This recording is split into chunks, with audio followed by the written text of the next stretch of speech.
Mintu music studio की धमाकेदार प्रस्तुति।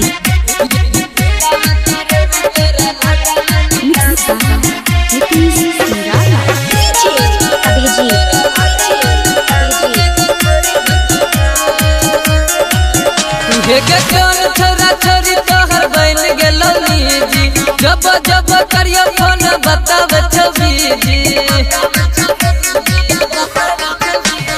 कौन छोरा छोरी तोहर बन गेलो निजी, जब जब करियो फोन बतावे छबीजी।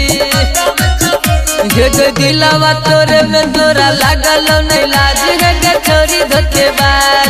दिलवा तोरे में तोरा लागल नहीं लाज गे छोरी धोखेबाज।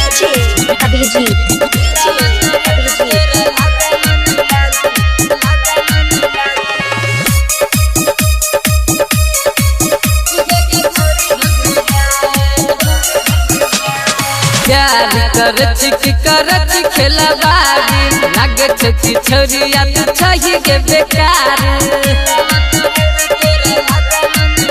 प्यार करच खेला बाजी, लागे छकी छोरिया तू छही के बेकार। गेलो ही बदल पता चलल गया है गे छोरी धोखेबाज। दिलवा तोरे में तोरा लागल नहीं लाज गे छोरी धोखेबाज।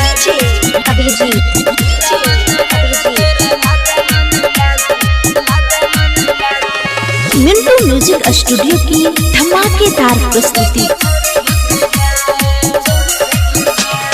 बचपन से पाली को सिखलियो सयान गे, आज बना गेली हमारे तू या ना जान गे। बचपन से पाली को सिखलियो सयान गे, आज बना गेली हमारे तू या ना जान गे। शाम सुमन से खेल गेली आज गे छोरी धोखेबाज। दिलवा तोरे में तोरा लागल नहीं लाज गे छोरी धोखेबाज। मिंटू म्यूजिक स्टूडियो की धमाकेदार प्रस्तुति।